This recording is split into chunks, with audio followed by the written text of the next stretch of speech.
Hello, my name's Greg Crowhurst. I am so sorry I can't, I'm not in a position to do a formal presentation.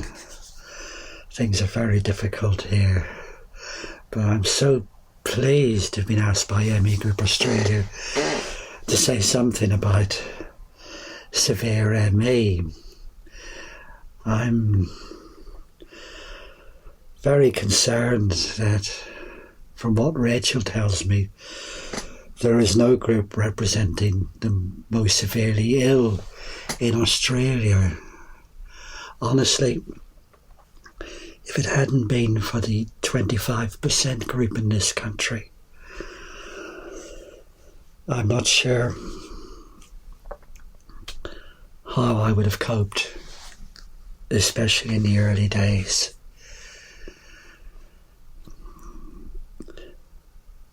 There's so little understanding of severe and very severe myalgic encephalomyelitis.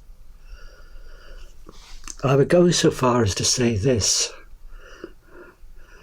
I'm not convinced that the mainstream charities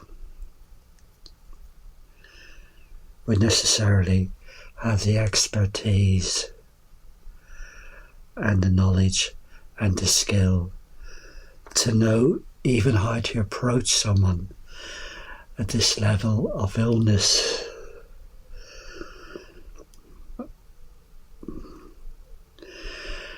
Okay, let's see if I can take you on a journey. The year is 2006. That was the year, I believe, that Twitter was launched. I'd been caring full-time, day and night for my wife for over 10 years, very much living in isolation and poverty. I managed to find a shirt that I could wear, and I was sitting nervously on the embankment outside the Houses of Parliament, waiting to go in to talk to them about people with severe and very severe ME. I was there on representing the 25% severe ME group, and other charities were there as well. So in I went, and I believe I was the first person ever to show a video in Parliament illustrating the suffering of people with severe ME. I was certainly the first to pull out a box of tissues in front of all these MPs, and I called this box of tissues the tissues of lies, and each tissue had a lie written on it. You know, all this stuff about ME's all in your head, you just got to change your thoughts, and there's nothing really wrong with people. We don't need to worry about physiology and understanding symptoms, all that stuff. All that people need is to exercise and pace themselves, and they'll get well. All these lies, and there was a lot more than that, I flung up in the air, because after all these years of isolation, I felt very strongly about this issue, and I still do. So that was my presentation at Parliament. Now, that was also the year that Stonebird, our website, was launched. I taught myself web design, coding, JavaScript, HTML and CSS to be able to do that. I was so determined. I was always been determined that if we're going to suffer here, we're not going to suffer silently. And if we're going to have to put up with all this nonsense, well, people are going to hear about it. The year before that, I published an article called Out of the Shadows in the Nursing Standard. That's a nursing journal here in the UK. One of the pathways we've followed since I published this article is investigating paralysis in severe, very severe ME. We talk about paralysis in here, and we've never understood, given the emphasis on paralysis by the early writers, Ramsay, Atkinson, people like that. In fact, ME was once called a paralytic disease. Why there's been relatively little focus on paralysis in myalgic encephalomyelitis. And in fact, when we started looking into it, we were shocked by how in other diseases paralysis is taken very seriously indeed.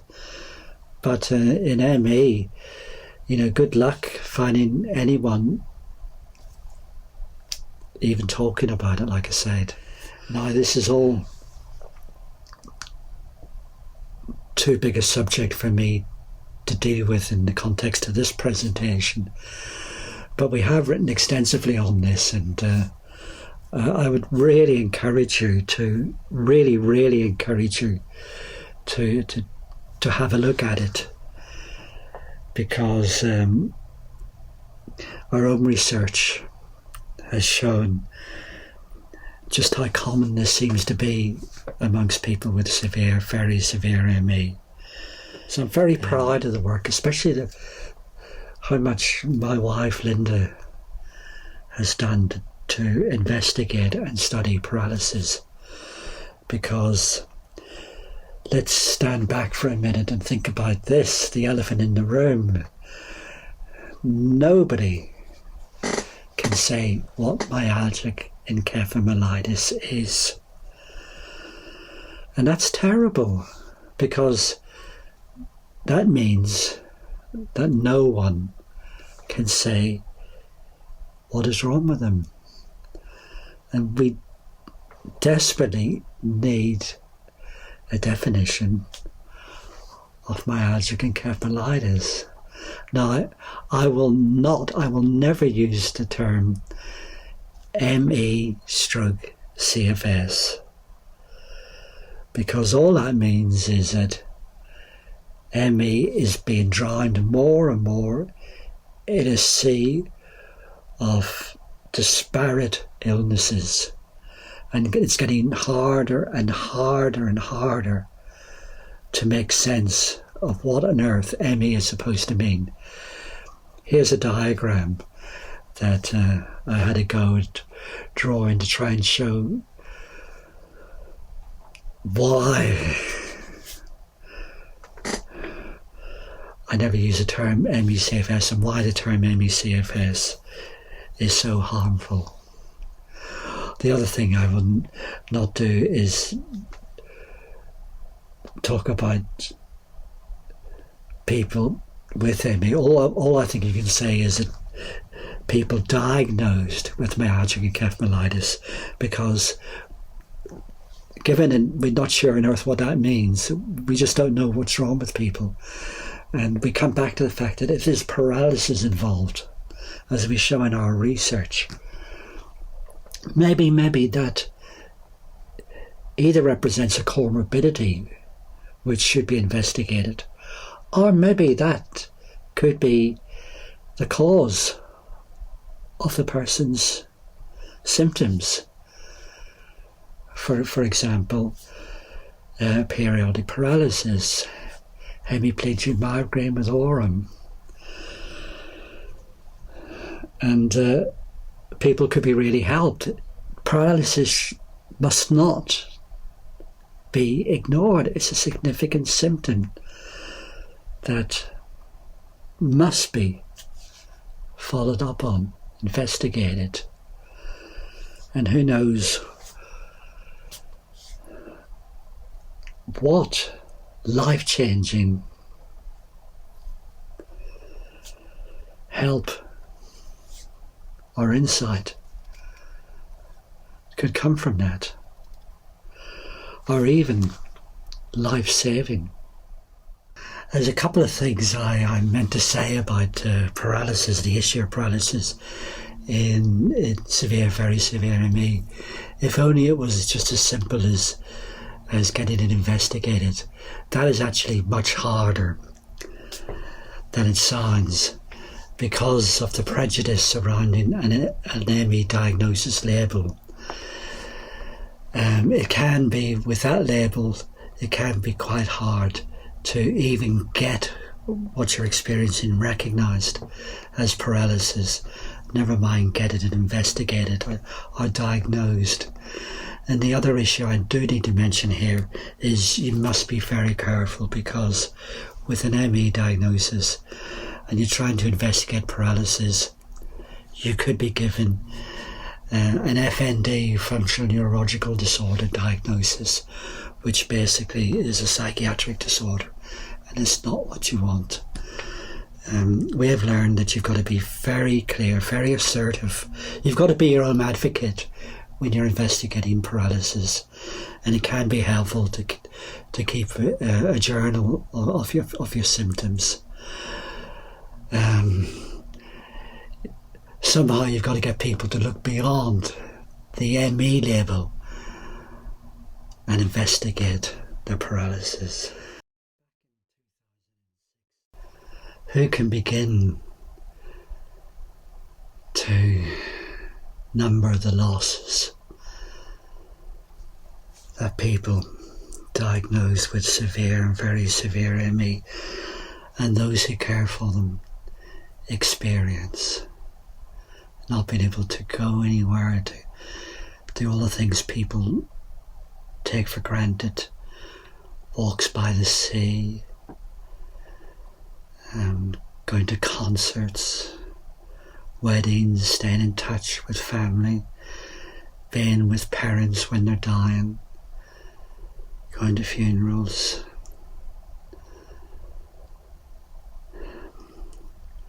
So much we could do, but we don't, and very much Linda lives her life in one room.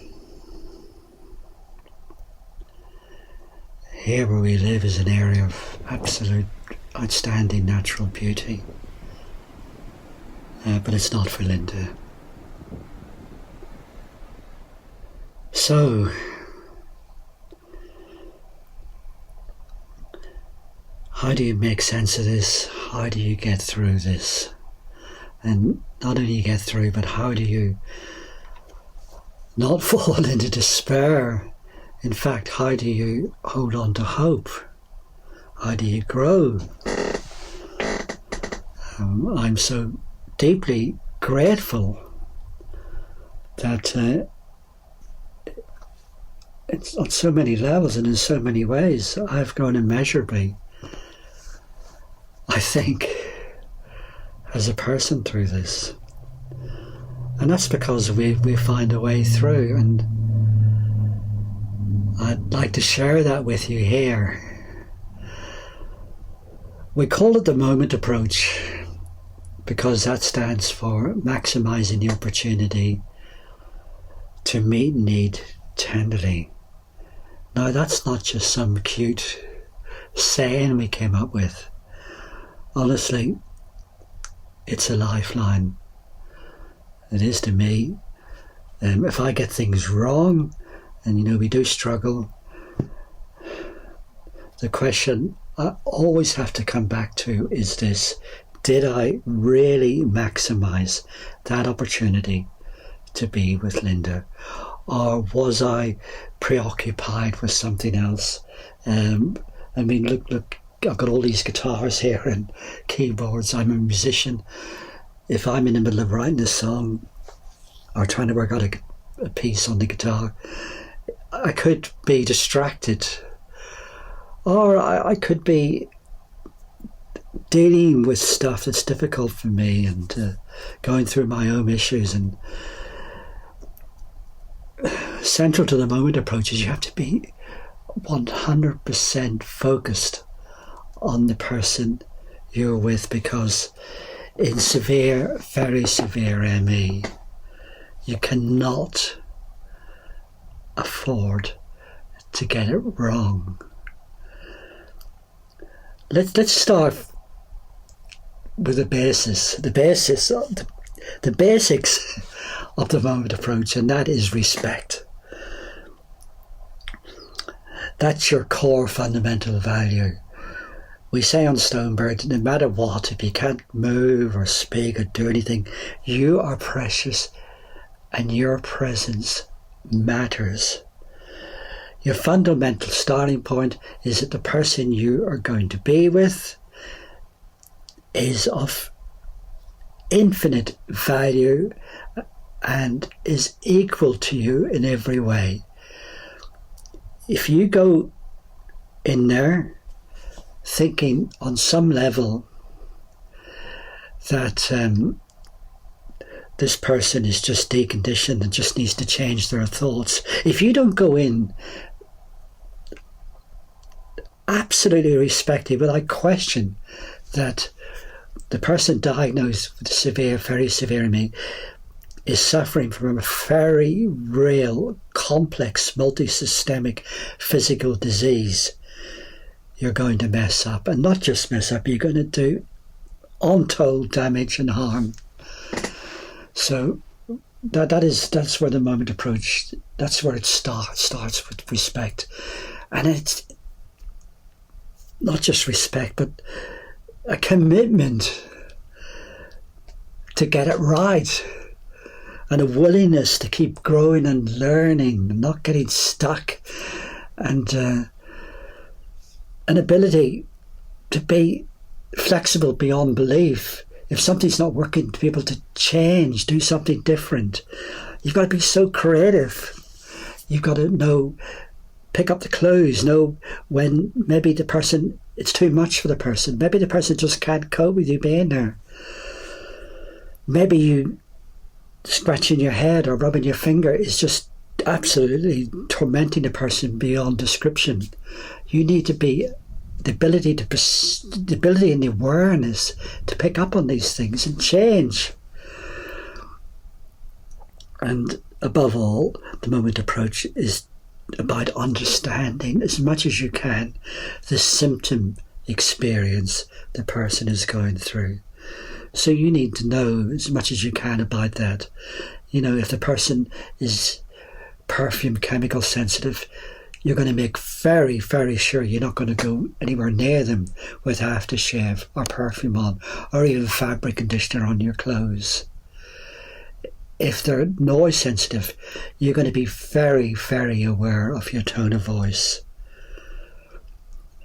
If they're movement sensitive, you're going to be very careful indeed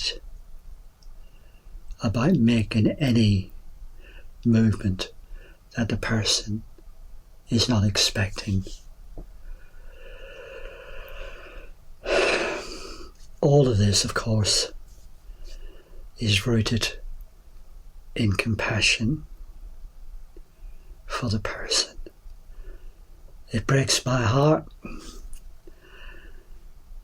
when I see Linda suffering, that even now, after all this time, I don't even begin to grasp the breadth and the depth of what she goes through. All I know is that this is the one I love, and she is an indescribable torment.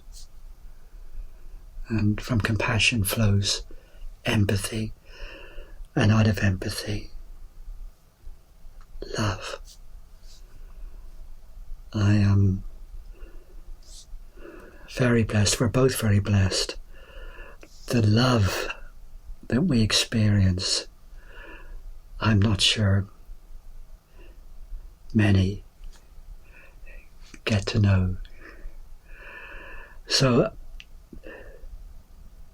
that, in a nutshell, a very brief nutshell, is the Moment Approach. There is much, much more about this that we have published.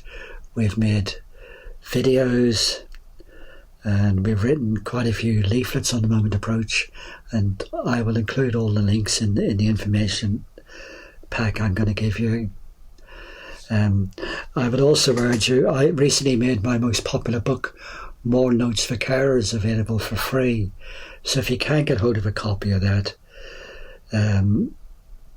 because the Moment Approach is so important yet so deep, I would urge you to read the chapter on the Moment Approach in that book.